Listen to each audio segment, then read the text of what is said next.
Meta Perspective Podcast. Hello, and welcome to Meta Perspective Podcast. We're your hosts, Alex, Evan, and the girl. This is the show where we talk about deep and interesting topics and try to get to the heart of the idea through multiple perspectives. but if you are joining us for the first time, please give the channel a follow and the video a like. We plan to do random giveaways and things like that, so it doesn't hurt to stay active. Speaking of staying active, it doesn't hurt to jump in that chat because we want to hear what you have to say for future episodes or just ideas you have in general. But most importantly, we want you in this conversation with us because Meta Perspective Podcast isn't meta Without your perspective. sound effect. But yeah, guys, so tonight we're going to be starting off a new series. It's something we've been trying out recently. We did a series on the mind. We did a series on the future. And this one is a series on the spirit or spirituality, everything to that effect. So tonight we're going to kind of start off the discussion by kind of just going through some of the basics, kind of defining some terms, laying out the groundwork for future episodes, and just kind of getting into a deep place. And hopefully, this is, we appreciate you guys listening. This is obviously kind of to open up your minds as well. Like we mentioned earlier, we do have the chat here pulled up. We can see what you guys say, and we would love, if you're watching this live, to leave a comment, and we'll kind of respond to it on the show. Or if you're watching this in post, leave a comment on the video. We'll respond back to you and, let us know what you think. Bam. Nailed it. So, yeah. So to kind of kick this off, we kind of discussed concepts relating to like the link between the physical reality and the spiritual realm, or the spiritual, whatever it is, reality. It's somehow separate. It's stuff that's not measurable through current scientific techniques. Maybe it gets into the realms of quantum physics and some of the theoretical stuff that's, kind of, presenting the case that observation and your existence as a quantum observer kind of influences the material world and energy and things like that. So, in a way, science at first was kind of almost leading away from the idea of a higher power or anything spiritual. It was very physical and empirically based. But, now that we've kind of, probably within the last 20 years, I feel like the science that's coming out now, when I hear this stuff, it's more and more like, oh, there's something out there that we haven't fully explained, and it's really hard to be able to measure, but it's definitely something that's there. And now people are not only theorizing on it, they're starting to prove stuff like this. Quantum states of matter and energy and electrons, and the particle and the wave being the same thing. And it's all this like, we're basically floating in a soup of energy with forces outside of us that don't affect us, but they're there and they're kind of measurable. Like the whole idea of, I know it's like dark matter, antimatter. Maybe that's probably the wrong term. It's not like evil. It's just, it's different. It doesn't influence us. Like I think there's dark matter flowing through us and Earth at like 660 miles an hour or something like that. Like it's just this giant galaxy swirl, but it doesn't affect us. So there's all kinds of stuff outside of what we can see and observe and feel. To take that even further, we have, experiences as individual conscious beings. We have experiences with other conscious beings, with nature, with reality, and there's something to the way that we form our mind and frame our thoughts and our beliefs, and our actions start to reflect that based on our what we think in our head, and then it influences the world and becomes reality.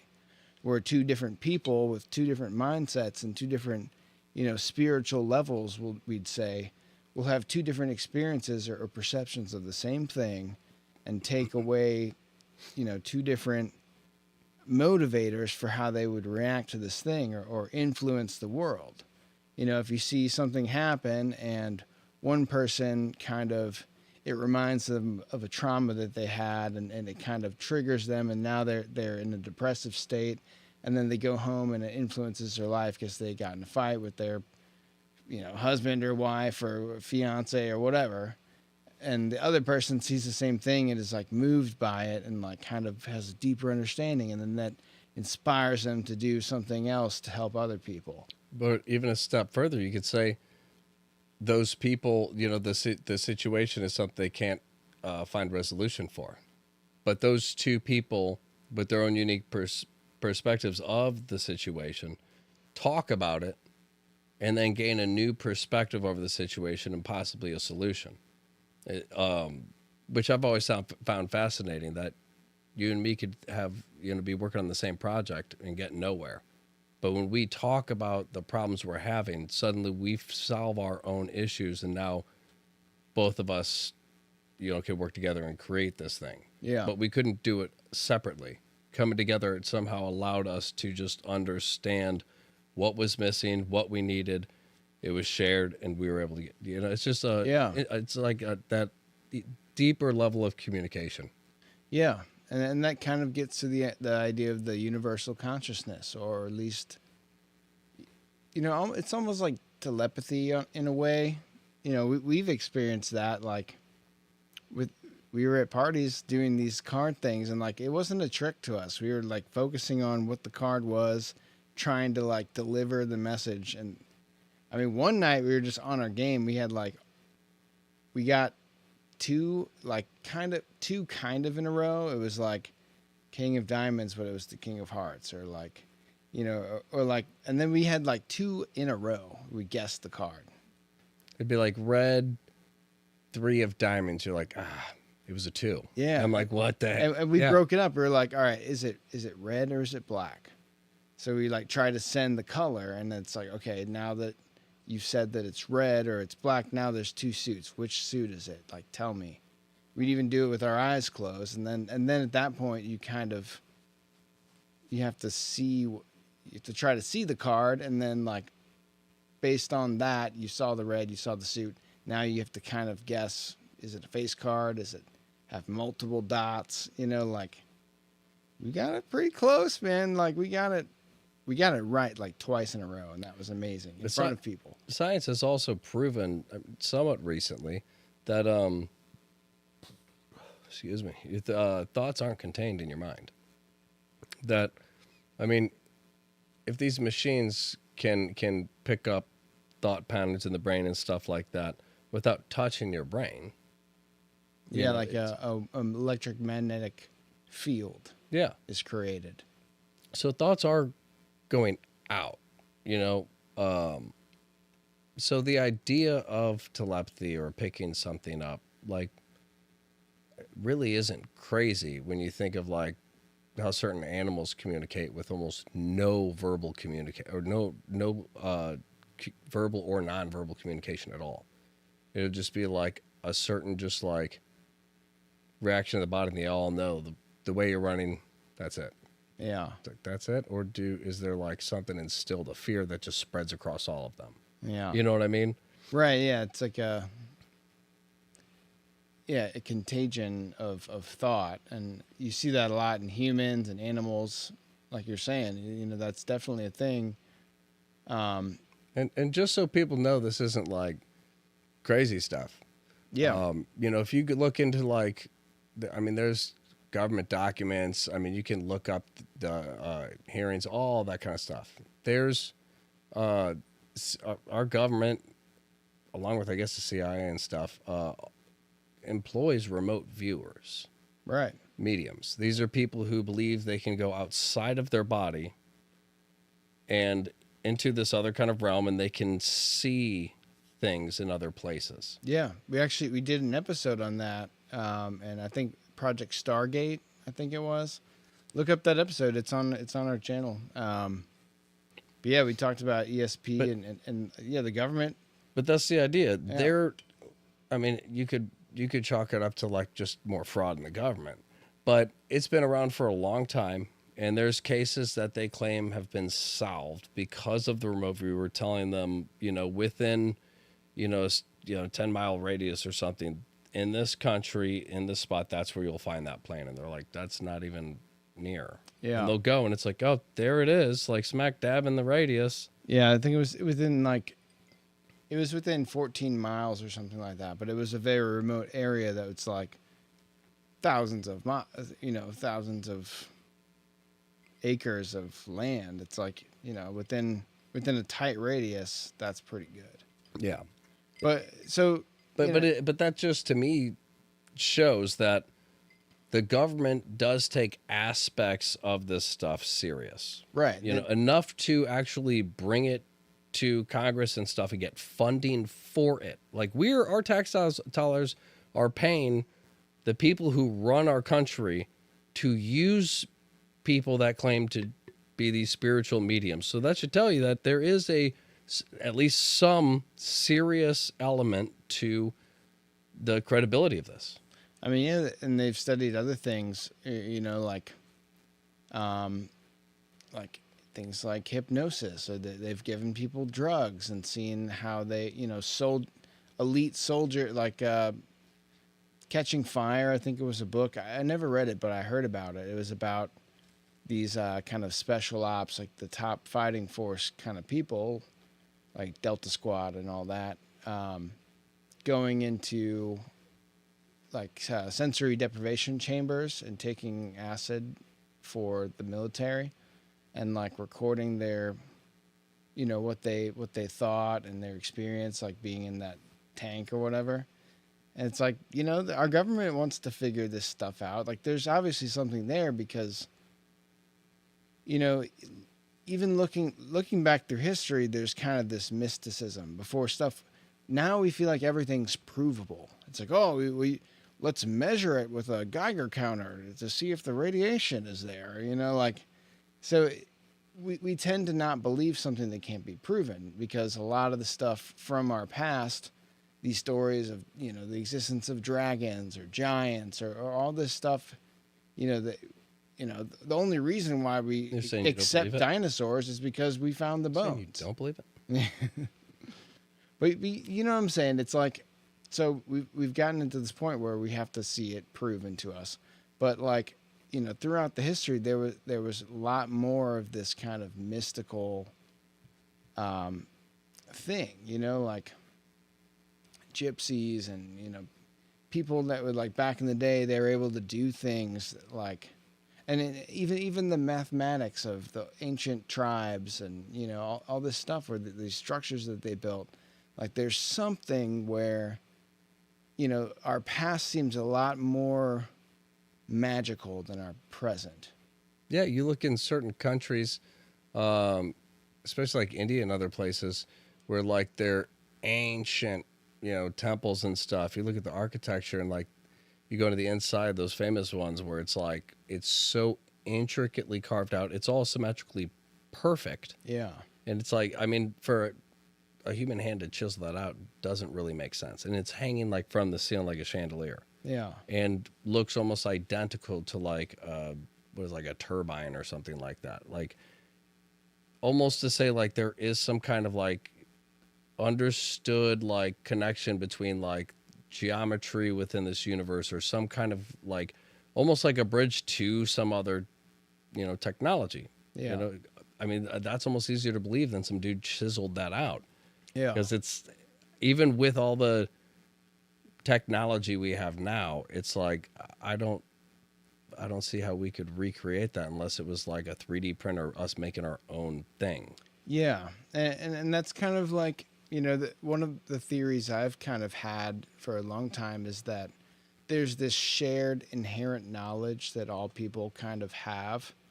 And I think that's why the ancient civilizations were able to figure out all these things about geometry and, the stars and all these things that we find so scientific and, non-intuitive because we've been told that it's, there are physicists and astronomers that do all that stuff. You don't have to understand how it works. They'll do it for you. But like you can learn how it works. But it's like, the people that didn't have any textbooks about that stuff, you have multiple civilizations. They all kind of figure it out together. And to me, that points to an inherent understanding and a knowing.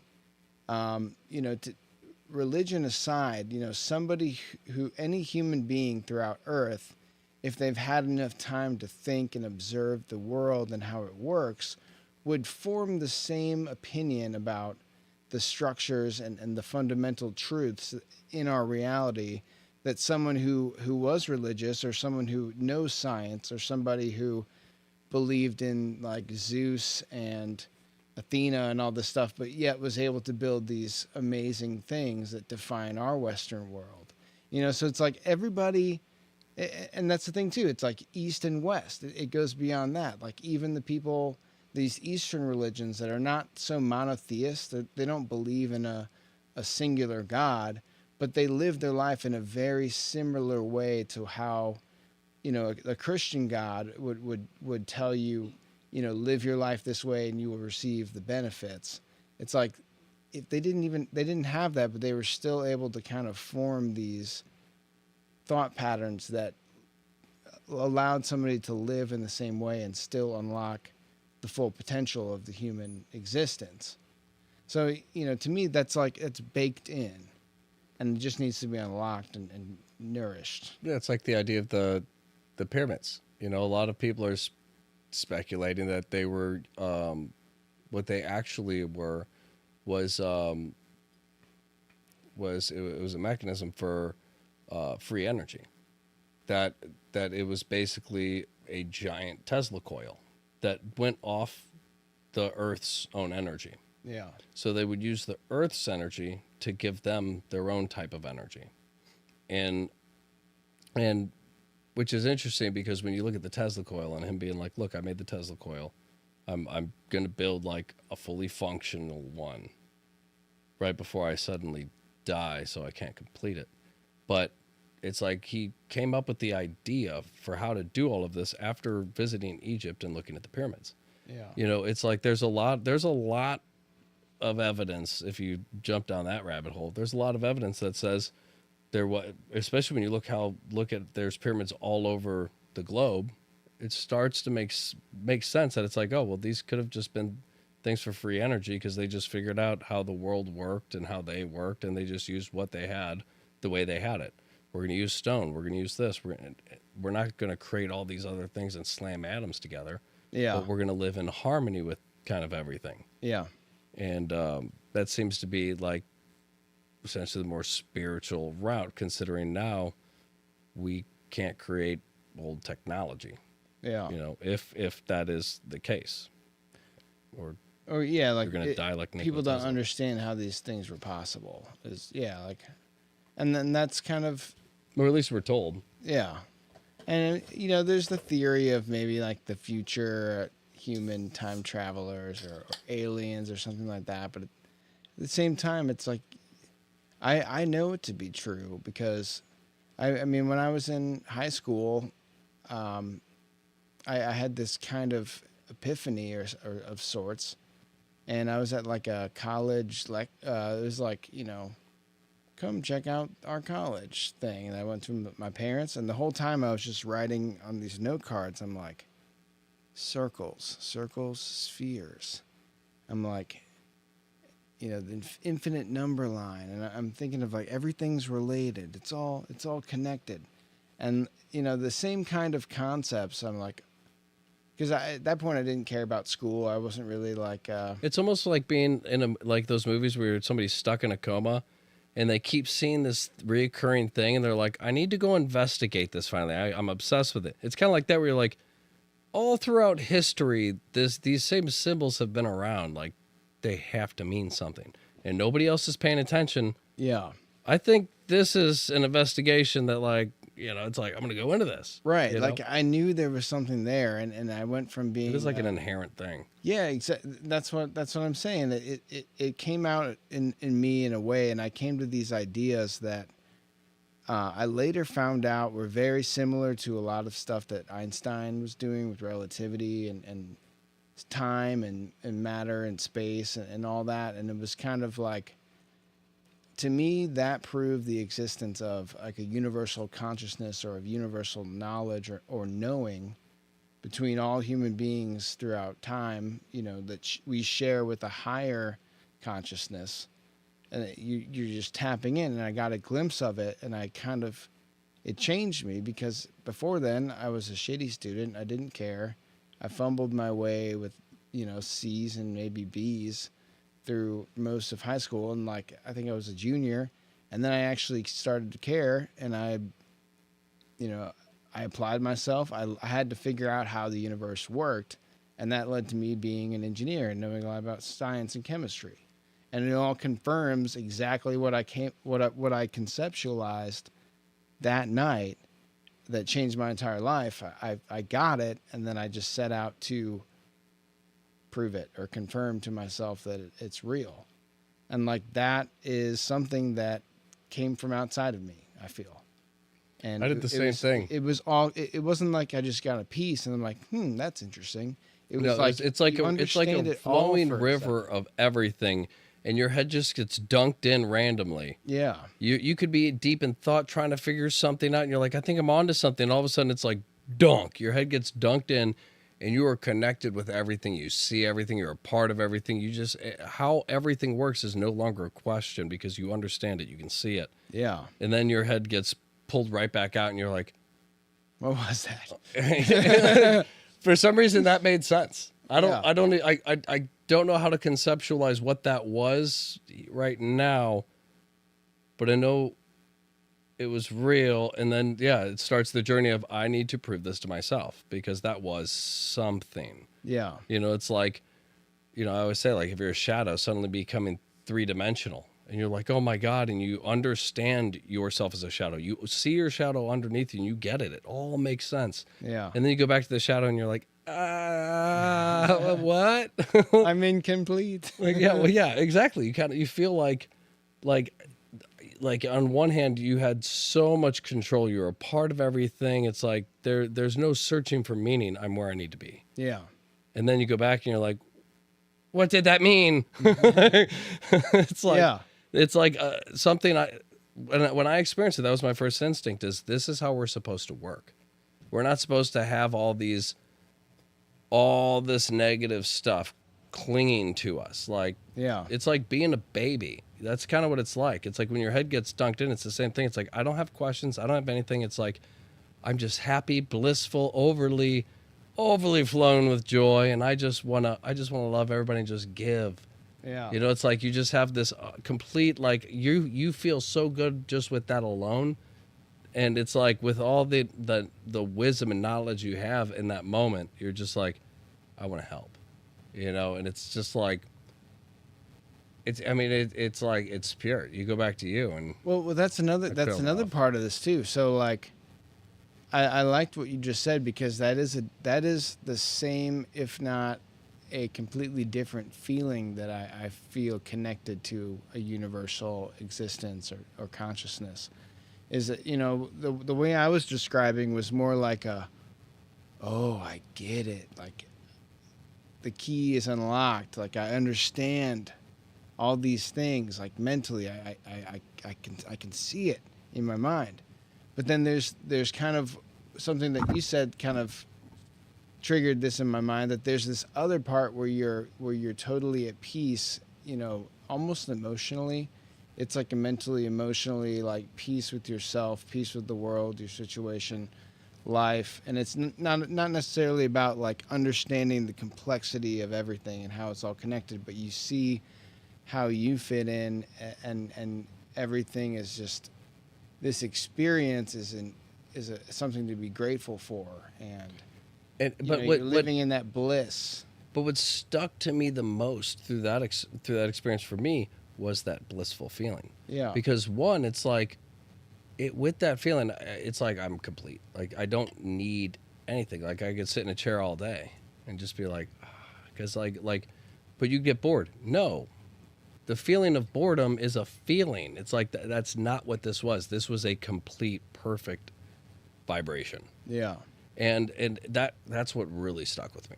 Was I was like, okay, I kind of get that like information is sort of within the vibration. You know, if you have a low vibration and you're angry, you don't feel the same way you do as when you're happy. Yeah. Your brain also doesn't work the same. It's not as open. You're like blind. You have like tunnel vision to just one thing. And that's the issue, the problem. And you can't get your mind off the problem. You focus on the problem. It's the anger, it's the fear, it's the doubt.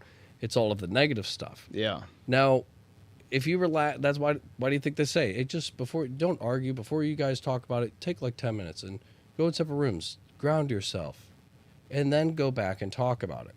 The reason for that is because you get yourself back to a normal vibration more naturally, kind of to the middle. You might be bouncing, but and in that moment you can talk about the stuff because you can see it more. And what threw me off was with my experience, it's like I was pushed way high to a level I didn't know existed. And when I got my head dunked in that water at that height, it's like it wasn't just this feeling of just pure joy and bliss. It was also like this, like, I mean, encompassing knowledge of like just wisdom of everything, how it all connected. It was like, right. Well, the knowledge it's like part you become a part of that knowledge, and you're not separate from it in any way. Yeah. So it's not that you're trying to analyze it to figure out what it is, because you're a part of it and already know. Right, and that is not the same blissful. That's what I was trying to distinguish, because the knowledge drop, it's almost unsettling. You know, it's like to me, I think if I can break it down at the core, what that feeling is that I will never know the exact answer to all these complex, like, why questions. So I'm going to have to figure it out as best I can, but I'll never know. There's no answer in a book somewhere that I can read that explains it all. It's like, You know, it's funny. and it's unsettling because you're like, I have to figure it out, but also know that I never will. So this is a pursuit in futility in a way, but it's also the most important thing that I could ever do. See, it's funny because I had the exact same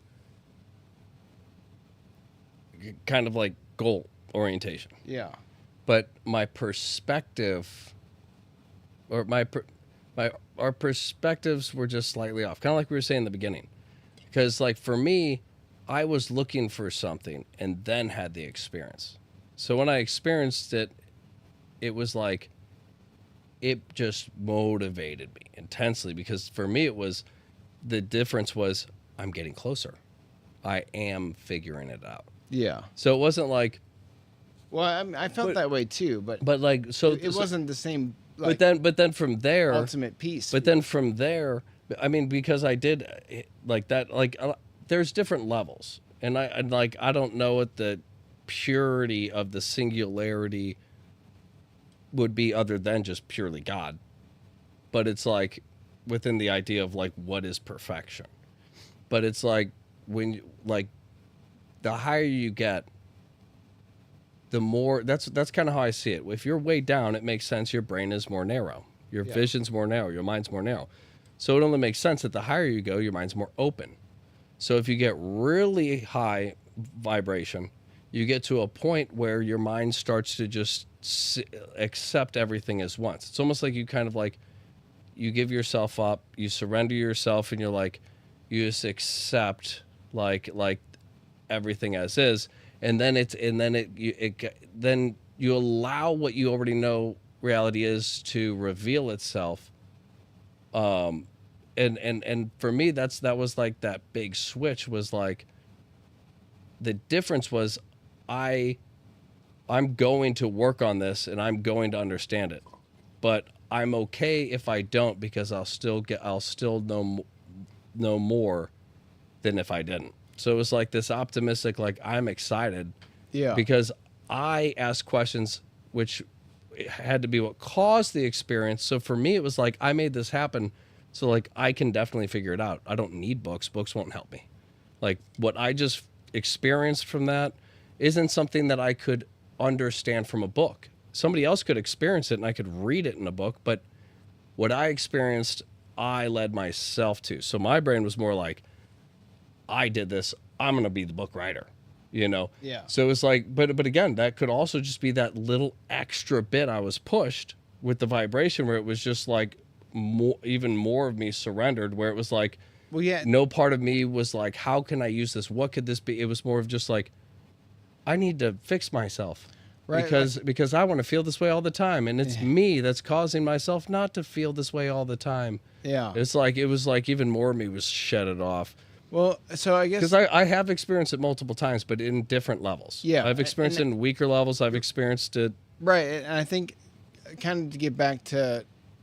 So to explain, like in the context of what you just said, I feel like that was my first experience where it wasn't necessarily much spiritual element to it, although there was like, you know, there was in the sense that I saw a higher power involved in connecting this. But I think what was really happening was I got like a knowledge download, and I just got hit with it. And it was like that's what started off my journey. But, it, you know, like I agree with you. I've had different experiences throughout life after that and kind of, you know, getting higher and higher where it's not as... It's like a not color. as psychologically It's like a color shocking. wheel or a color sphere. You know, it's like you can go around it and have all the different colors. Go a little higher and go around it, and all the colors are lighter. Further down, darker. The bottom very back, top very white. Yeah, like a So it's like- spectrum or gradient. So it's like the higher you go up in this thing, the more you can kind of see the whole thing in its entirety as it all is together. Yeah. But if you go to the lowest point, you can't see anything but that one point. Yeah. And so it's like an inversion. It's like I can only see this one little point and I'm fixated on it versus like I'm not fixating on anything because I'm a part of everything. So it's like two flip sides. So it's like there are like different levels where I've experienced the downloads where you're at a certain point and it's like all of red or something in this category, just boom, you're like, oh, like school, you know, it's like all of a sudden school, your future school, like all this stuff in a moment, it's like, I understand it all, how to do it, how it's supposed to work. I know what I'm going to do. Like I've always known, it's always been clear to me. I must have been struggling with lies or confusion or like social aspects. I don't know what I was struggling with. Yeah. But it's gone now. I see what I need to do. Yeah. Like, I don't know what was interfering, but it's like you just get this download that's like, boom, and you're like, whoa. Like, you just understand it's true. You understand this the way it is. It's like, it's just real. And that's what I'm saying is then you go a little higher, and that's when your head just gets dunked in, and it's like, whoa. It's like, this must be what some people feel on DMT, but natural. It's like, whoa, like I can see it in my physical body. That's different. Yeah. You know, versus like you're thrown into it and you're like, the elves are telling me to leave. You're like, weird, dude. Tell them to leave. I mean, tie it all back, and even including the elves, because, you know, that they used to exist. They were here. But yeah, like pictures. this is, you know, these downloads, these experiences, they all point to the existence of a universal consciousness or a universal shared mind, or that every conscious thing is somehow a part of something greater. And I think for me that is, you know, like I can think my way scientifically through all of it, but it really points to the existence of something higher, a higher consciousness outside of our own. And, you know, throughout our entire life and through most of human history, we've always been told that is the idea of God. And, you know, we've had a lot of different ways to explain what God is. We've had multiple gods. We've had this God, that God. God says this, God says that. But in you know, when you break it down, it's humans have always known that there is a higher consciousness outside of ourselves. So, to me, like, people who deny the existence of God are choosing to not see the signs that something else exists. And so if you just take it at that, like, without looking into any specific religion or prescription for life or anything like that, like, we're all trying to explain why our minds are somehow special. And along with that, I think there is that duality. Whether we want it to be there or not, whether we understand or not, it's there. That black and white will always exist. Up and down is always going to happen. Yeah. It's like we're always going to have these north and south, magnetic poles. Like there's always going to be this one and the other side of everything. Yeah. So you could have, an entire country of people say, like, we figured out God, we figured out how to be happy. And in another country all across the world is going to be like, you figured out the answers. You figured it out, huh? Good for you. Oh, yeah, that's why you guys have these problems. Or we're going to go to your past about, like, what you guys used to do. Or, never will they stop and go, how'd you do it? Yeah.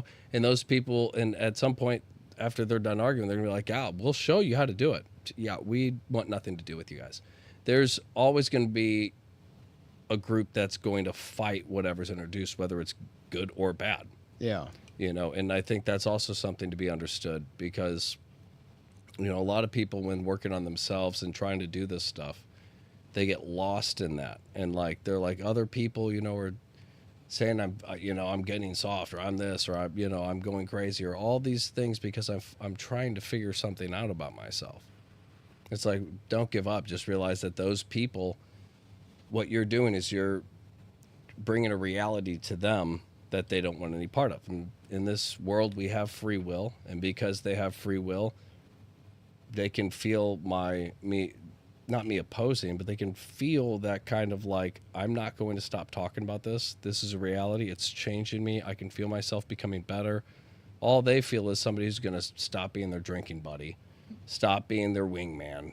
Somebody who's going to start being a better person. And it's like at the end of the day, it's like you can either help enable this person or help enable this person's issues or whatever that they want to keep doing this stuff for. Yeah. It's like, and then just hang on to yours. It's like, or you can be a better person, work on yourself. And if that person's not going to join you, right, it is what you it is. can only help them so much.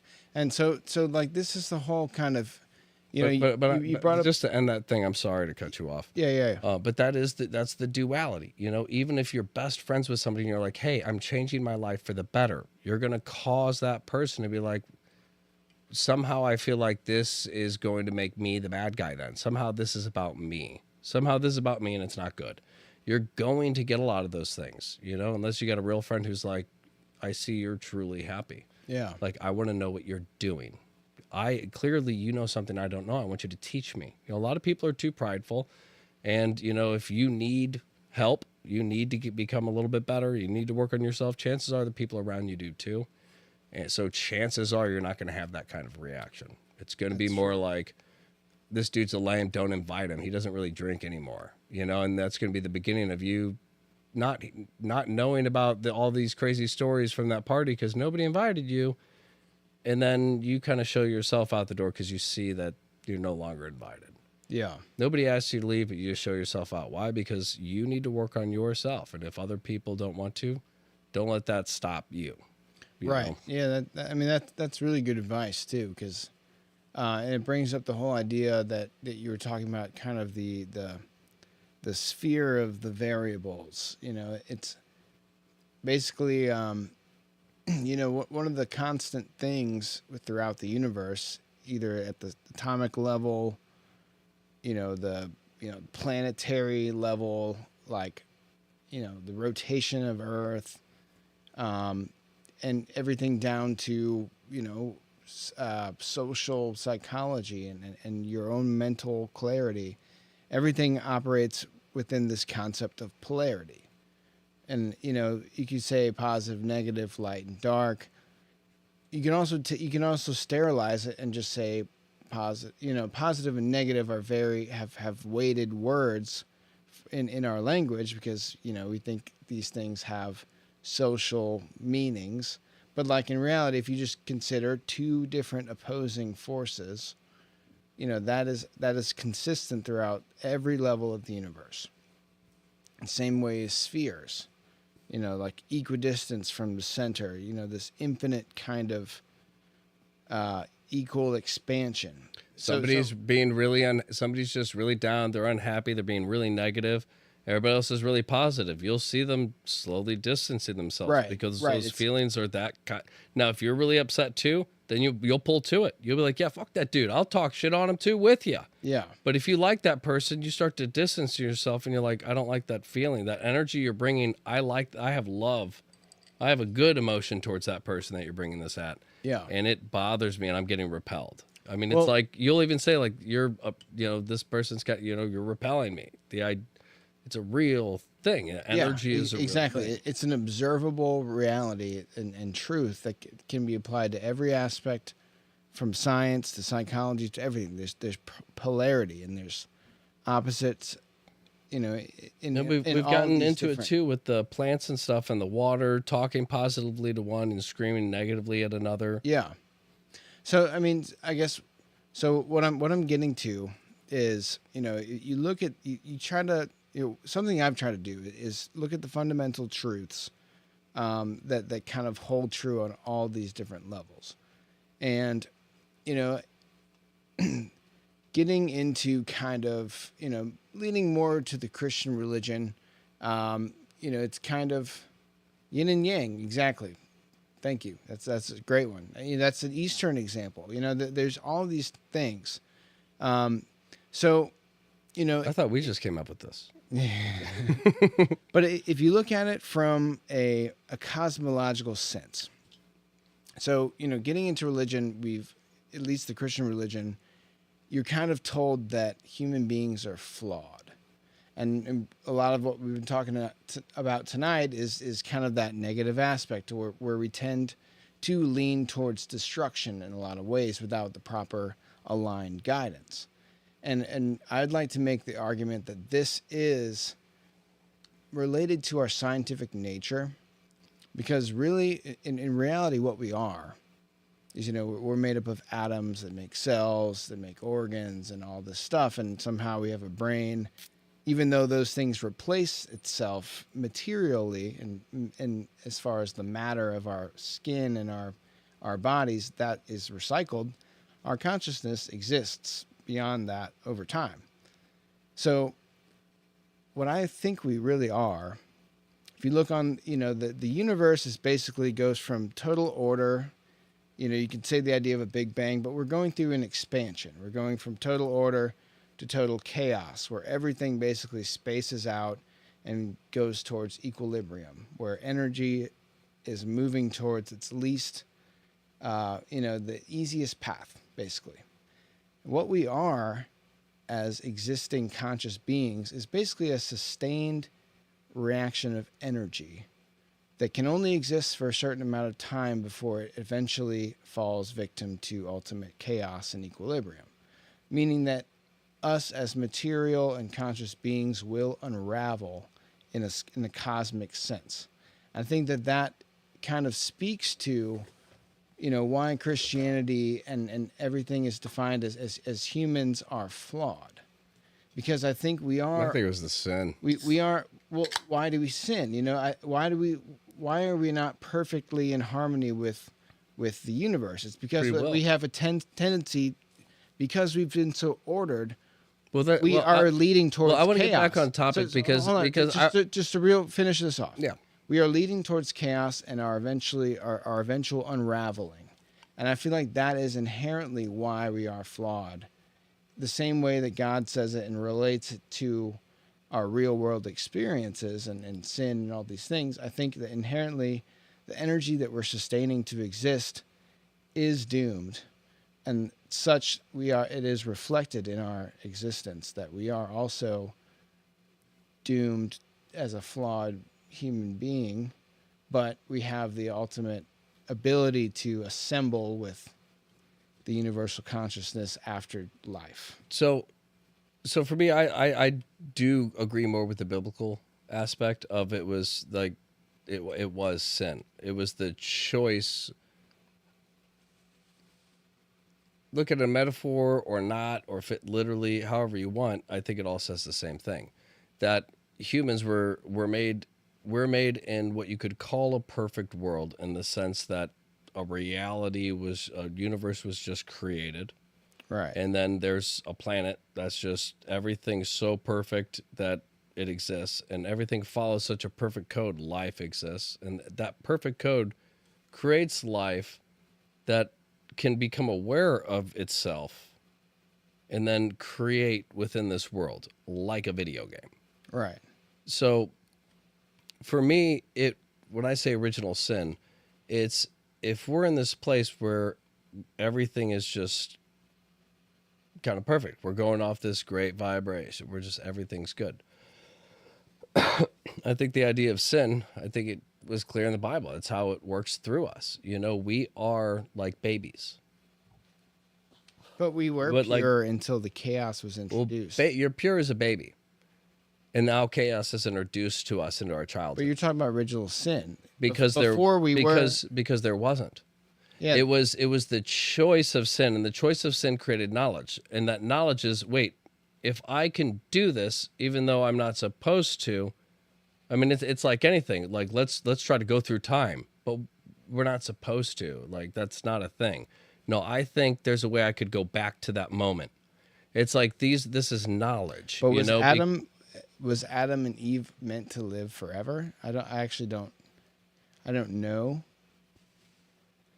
I mean, it's hard to speak on the original intentions. But I guess I'm not arguing against the Bible. I'm actually giving a scientific reason why we are flawed as energy reactions. So basically, in the beginning, the idea is, life didn't really end, and we don't know if it would have kept going or not because of that original sin. After that original sin, it essentially created lifespan. Like the total order or the universe expansion? Because if you look at anything, if you are born into this world and you work with this world in perfect harmony, boom, there you go. Now let's add chaos into that perfect harmony. Has intense stress, ever been known to help a person's physiological body in any way? No. Now you will unravel. Exactly. So the idea of the stress is it creates the unraveling. So I think that's what sin is. It is the self-destructive aspects, because, it's like if you do a bunch of bad stuff, quite literally also. It's like it takes a real psychopath not to go, I have this darkness in me, this feeling in the pit. Like, I have to do more bad stuff to try to just neutralize and get rid of this feeling, this conscience that's telling me I'm doing something wrong. You see that a lot with people because they don't understand that all this stuff's real. Yeah. So they're like, no, it's just me in this reality, and I'm feeling bad about bad stuff I did, and that doesn't make sense because I don't want to feel bad about it. I want to follow my own laws, my own code, where I live how I want to live. Why am I feeling this way? I need to stop this thing in me. Yeah. The idea of the unforgivable sin is basically completely casting God out, which is doing something with the intention of getting rid of that voice. And once that voice is gone, you don't try to figure out what it was or how to get it back. You no longer care because you're separated from your conscience, essentially, if you want to call it your conscience. Yeah. But that part of you that feels bad, once you sever it, that's the idea of the unforgivable sin, the one that you can't come back from. And the idea is you can't repent for it. Why? Because how do you feel bad for something when you've gotten rid of your ability to feel bad? Like you're not going to be motivated to try to even rebuild it because you don't care, Yeah. You become a psychopath.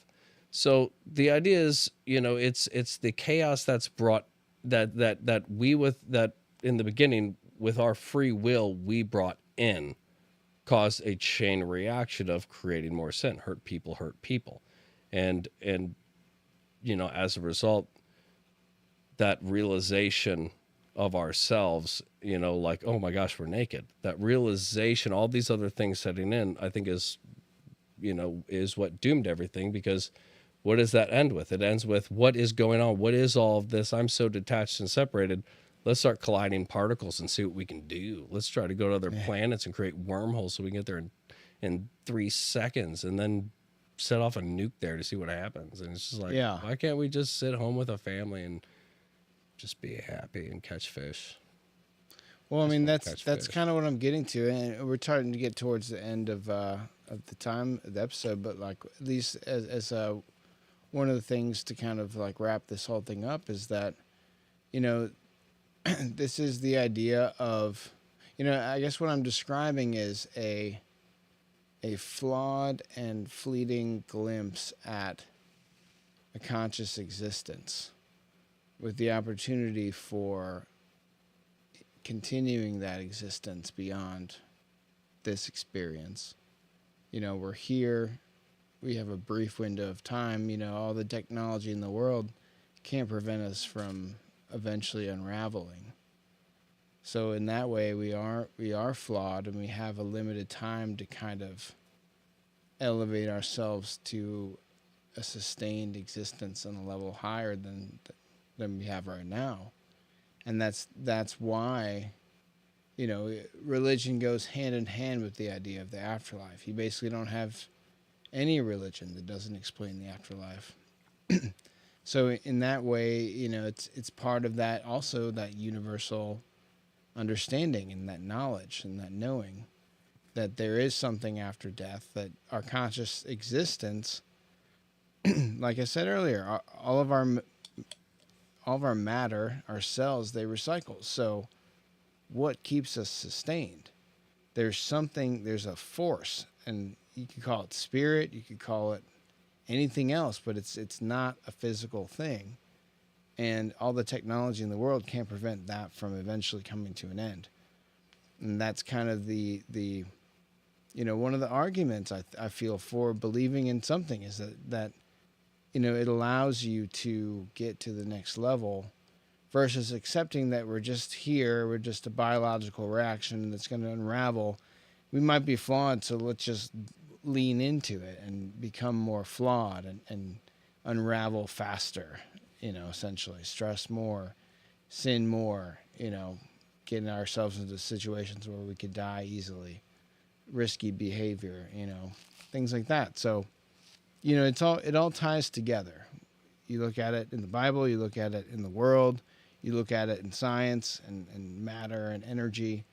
It's all the same. It's all the same structure. Yeah, we are pretty much at that point. So I guess I'll go ahead and throw out my closing on that. But yeah, I mean, like you said, almost every religion talks about an afterlife. Almost everything says that we are outside of this physical world that we get to interact with. So I just urge everybody, I'll miss that one. We have to look at our best to look for harmony and chaos so that balance can be restored. I agree. And that's kind of what I'm getting at, you know, for everybody. You know, it's, if this goes on, there's only one thing that really matters in this reality, and it's you. It's take yourself serious, hold yourself accountable, and accept nothing but truth for yourself. If you don't like the way something sounds, or you have this feeling that you're going to have to change something about yourself, be excited, because that means you're going to be better. If you're trying to become better, you have to do it by any means necessary when it comes to yourself. Yeah. You know, it's not an easy thing. Yeah, there's things you'll be like, I'm not ready to give this up. All right, work on it slowly. But for now, turn your attention to another thing you need to work on. Don't just wrestle with one thing. You know, if you hit a little bit of a head, be like, okay, work on something else. Fix 3 other things about yourself, and those things will help empower you to take care of the other one. Yeah. You know, it's like I tell anybody, it's like, if you learn something in this field or learn something in that field, all it's going to do is help you understand a lot of the little things in between that connect them. You know, it's like we've all learned a multitude of things, and we're going to connect them and find and put certain pieces together that other people wouldn't because they didn't do this and that. Yeah. You know, it's like we're all unique, and as long as you work on yourself and you're true to yourself, those experiences you've gone through and who you are will come together, and it'll be that kind of superpower that makes you unique, sets you apart, the thing that you can really appreciate about yourself. And I think that's what we all want, is just inner peace and love. You just want to love yourself and feel okay. Yeah. And I think, you know, to get that, you got to be true. You got to hold yourself accountable, and you got to seek it. Yeah, man. I like that. We're all chipping away at something underneath. You just got to keep chipping. Yeah, buddy. But yeah, guys, let us know what you think. Let us know where you want us to go during the spiritual series. We got a couple episodes cooked up, directions to go, but we can use your input. And yeah, well, hopefully we'll make it a good one. I feel like we got a lot to say here. We laid out a lot of things that are, could foreshadow different conversations. I'm even open to this going even further. Yeah. But yeah, definitely throw in some ideas that you have as far as your perspective of spirituality, your experiences, your questions, anything. You know, I'm ready to dive into this. So yeah, fill up that pool with questions. Yeah. That's enough. Anyway, guys, thanks for watching tonight. Join us every Wednesday live. Check out the past episodes on the channel, and we'll see you next time. Until then, Meta Perspective out.